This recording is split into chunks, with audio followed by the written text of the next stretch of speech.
Hi guys, welcome to our weekly photo challenge critique. If you have not noticed, we have changed things up.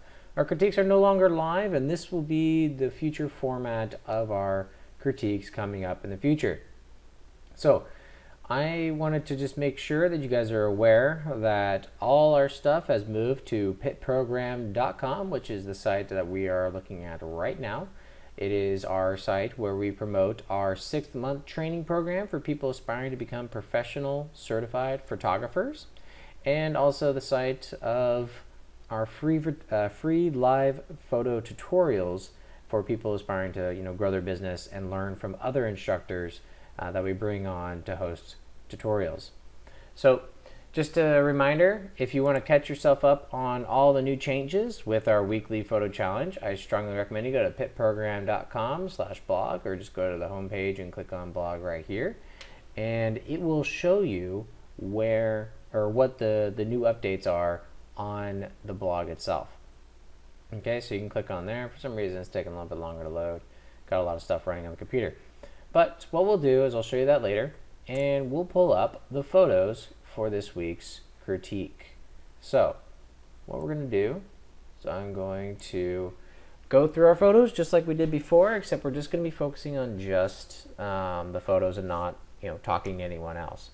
So we just have a few photos from this weekly challenge. The theme was reflections, so keep that in mind as we go through these critiques. So I'll be looking at these photos and discussing them, and the purpose of the critique is to give you constructive feedback on how you can improve your photography. So let's look at this photo. So with this photo, what we're looking at is we have a starburst from the sun. We have symmetry with the photo in terms that the sun looks like it's almost dead center. It is just a hair off. It's a little bit more to the right than to the left. So when you're lining up your shots, if this is symmetry is what you're going for, you need to really make sure your shots are centered. So when you're looking through the viewfinder, some cameras have like a grid in the viewfinder, and you can use that to help you line up your shots. I use it all the time. So when I look through my viewfinder, I use the grid. There should be lines in the center, lines in the center on the sides as well, and then maybe an actual grid within, and that can help you figure out if your shot is centered or not. So in this case, that's what I would have done here. It also looks like a long exposure due to the fact that the water looks like it's been moving for a little bit. So how she was able to do this is by shooting at a really high f-stop. That also gives the starburst effect, meaning like the rays coming from the sun shooting at very narrow apertures like f22 or higher would get you a look like that. And in terms of reflection, it's not exactly a perfect reflection, just because it's more of the sun reflecting off the water. It's not necessarily like a pure reflection, but it could be interpreted that way. It looks like some water got on the lens, or maybe it's just a lot of sun flare, or maybe some dust is on the lens or on the sensor, because we see lots of specks of basically dead pixels or no detail pixels kind of all throughout the picture. And that can happen from direct sun going directly into your lens, and also shooting at f22, shooting at high f-stops like that will bring out the dust or the artifacts on your sensor or on your lens. So if you don't want that happening, either get your lens and camera or your sensor cleaned, or you can not shoot at high f-stop. Shooting at like 2.8 f4 or f5.6 would reduce the amount of like specks of dust that you would see in this image. Other than that, it's not too bad. I like how she did go with a longer exposure. It makes it a little bit more interesting than just a super sharp, crisp shot of just water in the sun, which is you can do with a point and shoot. So she proved herself here in terms of like experimenting with longer exposures. The vignetting's a little intense, but that comes with the territory of shooting the sun. But I think it's it's a fun photo in terms of just, I'm sure she had a lot of fun experimenting with this shot and setting it up to get this kind of look. That's what I appreciate about this photo. Is it an award-winning photo? No, but it's a a photo that she applied some knowledge to and some practice to, which I appreciate. She needs to make sure she gets her lens and sensor cleaned, and puts just make sure to line up that sun. So that's my critique for this photo. We then have this photo, which is the reflection. In this one in particular, we have what looks like a baby hammerhead shark, or as I was informed, it might be a dorsal shark or something. I don't know. I forgot what it was called. But it's pretty cool that, you caught a shark and pulled it up in the water and took a picture of it, especially something so up close. So in terms of documentary purposes, that's kind of cool. At least I think it's kind of cool. I was on the beach one time when I saw a shark get caught and pulled up onto the beach, and it's pretty exciting. But nonetheless, it's a small little shark, something you don't see very often, so I can appreciate that fact. They pulled it just to the shallow end to get that nice reflection. It's pretty crisp reflection, except for the ripples in the water, and what I like is I can see the teeth underneath here. Now, the hand may be a little distracting. I think, there's a photo that was submitted without the hand, but, it's a better reflection. It's a better photo.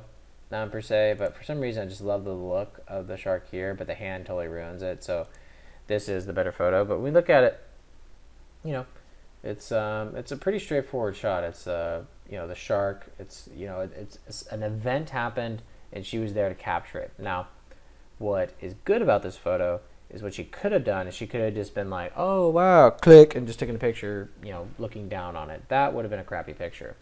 At least she got down to the level of the shark here.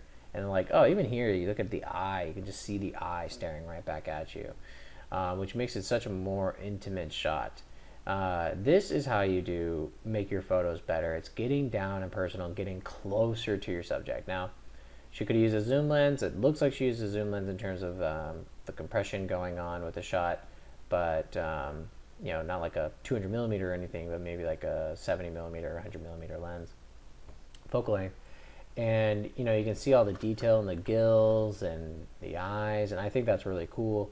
I love the reflection, which the purpose of the week was reflections, so she did good there.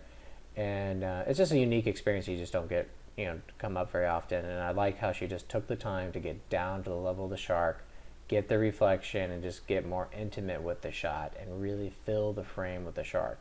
She could have done this so poorly by backing up, being far away, being scared of the shark, and not taking a good photo. But because she was not afraid and got a little bit closer, got a little bit up close and personal with the shark, she was able to get a much higher quality picture, pull off the reflection because it's in the shallow water, or pretty much just a thin layer of water.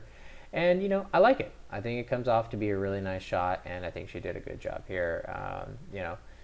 This is just a fun photo that I think kind of stands out. And the shark's not doing anything crazy or anything amazing or anything like that, but it's still kind of cool.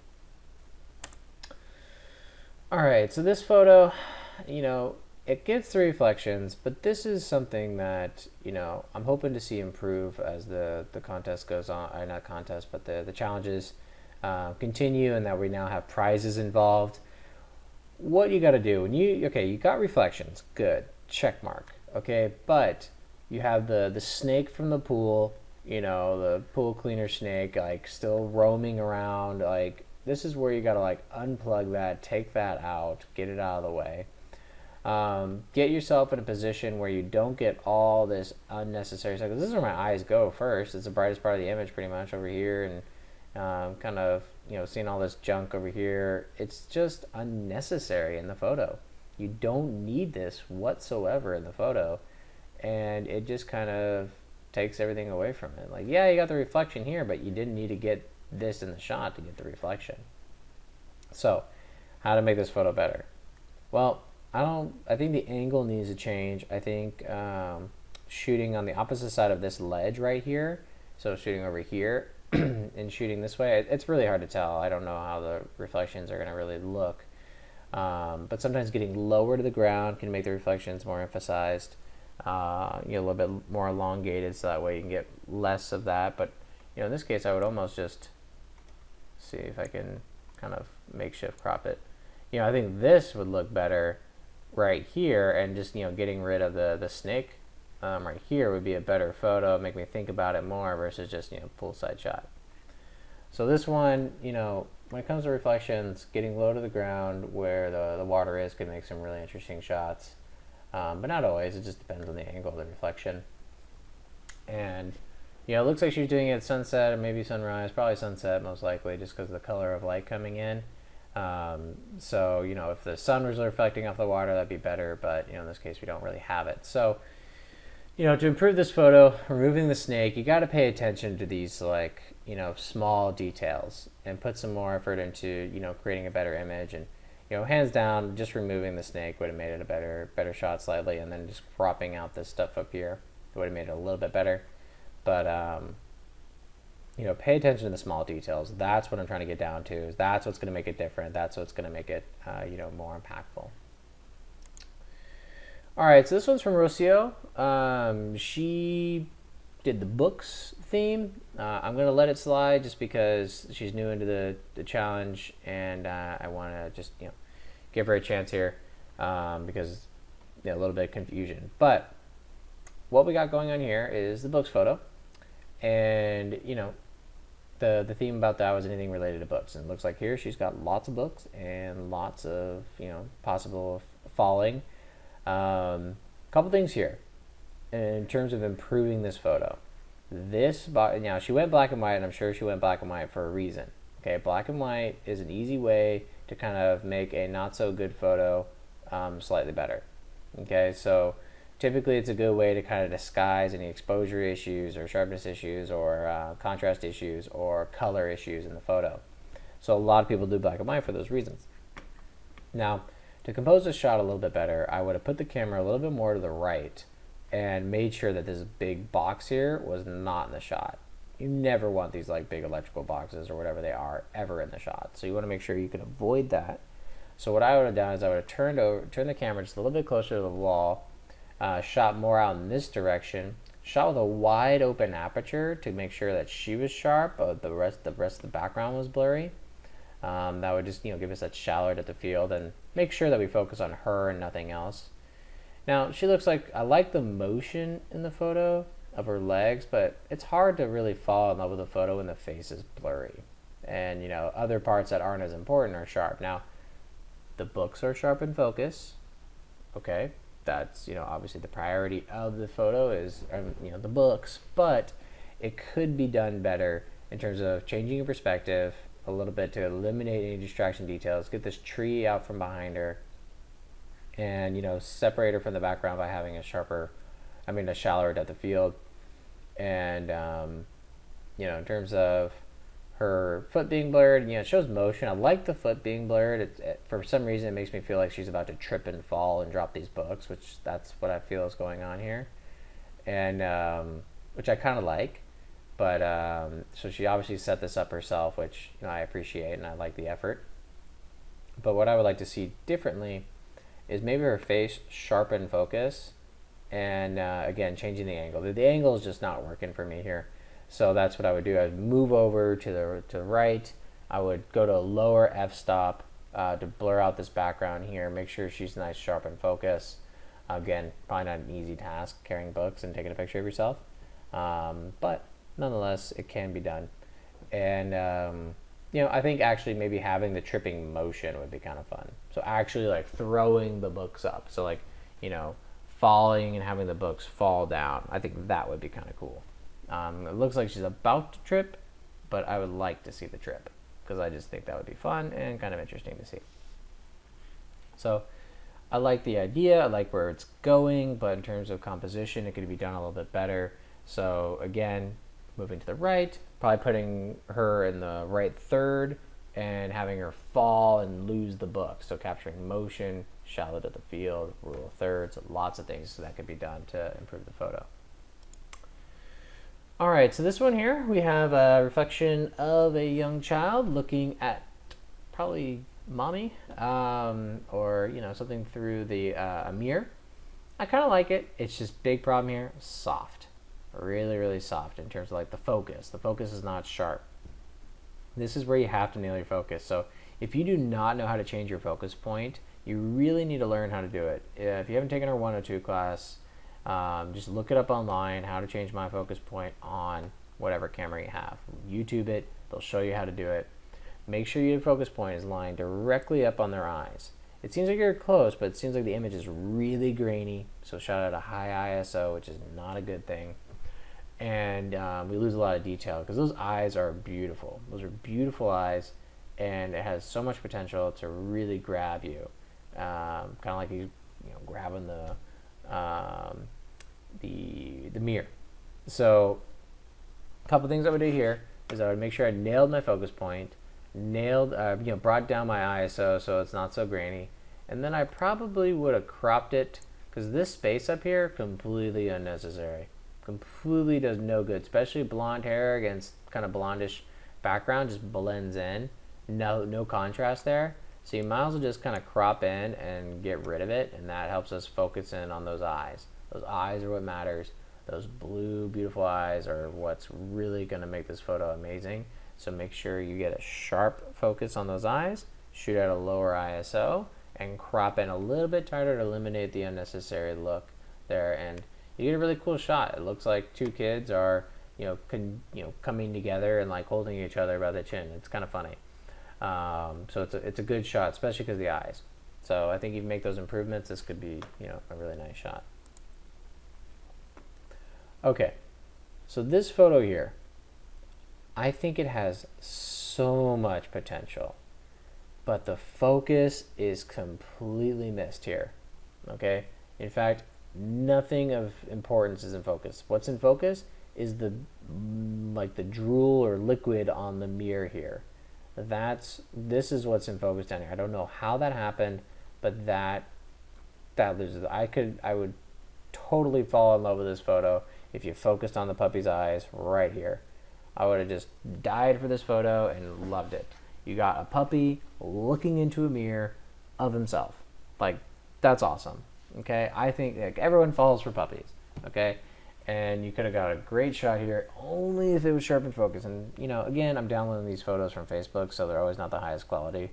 Could be a little bit better than it is, but you got to choose your focus point. Make sure it's nailed on what matters, the eyes, and I'm probably shoot at a lower ISO. Again, it's coming up grainy on my computer. It might just because I downloaded it from Facebook. It might not be a lot of detail. So if you want higher quality images in the reviews, submit them via the blog post on pitprogram.com. But yeah, that's I really see all the potential in the world, but I can't commit to this photo because it's out of focus, and it's like what needs to be in focus is not in focus, and that just crushes me because I just see this as being such a potentially awesome photo. If there's a way that you can reenact this photo and nail the focus point, I think we got a winner. Okay.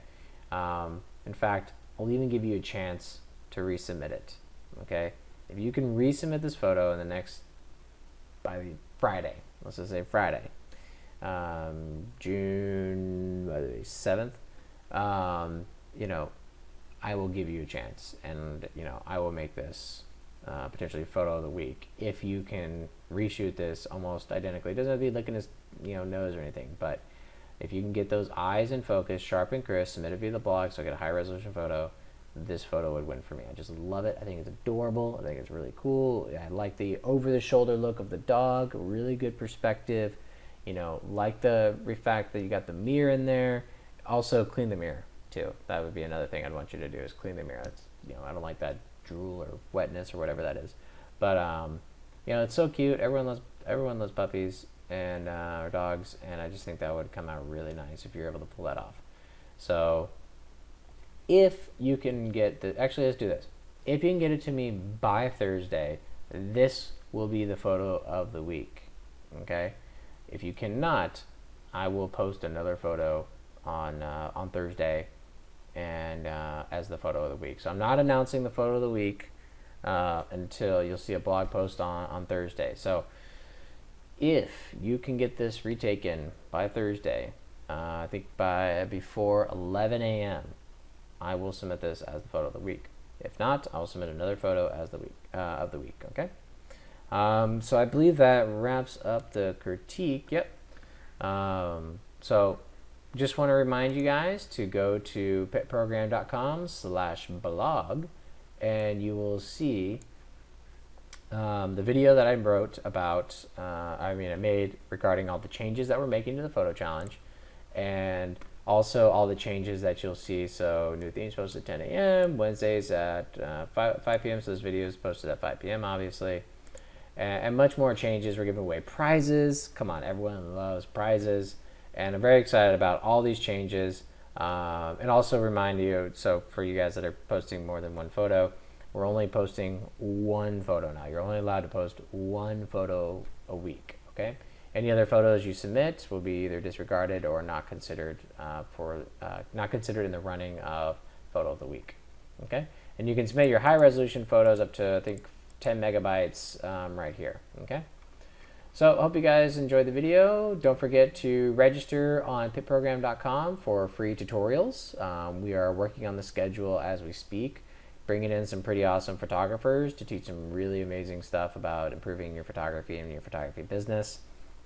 All you have to do is just hit register for free tutorials, register for free, and you'll get access to when those are being hosted and when we're doing them and how to sign up for them. They're totally free when you watch them live, and then if you miss it, you can pay a nominal fee to watch the recording and own the recording to watch it on a regular basis. All right, you guys are always more than welcome to ask any questions, and then also keep in mind that on the first Tuesday of every month, we'll be doing a live open discussion Q&A session talking about the month's photos, as well as answering questions you guys have and announcing the photo of the month. So hope you guys like the new format that we got for the critiques, and I look forward to getting you guys active and involved. And don't forget to share. Get as many people as you can to get involved in this contest. Thanks, guys. Have a great week. Oh, and reminder that this week's theme is minimalism. And due to some advice from fellow participants in the contest, I'm no longer giving ideas on what to shoot. I want you to think about minimalism, Google it, explore it, see what you come up with, and submit an image of what minimalism is to you. Okay? Have a great week and get shooting.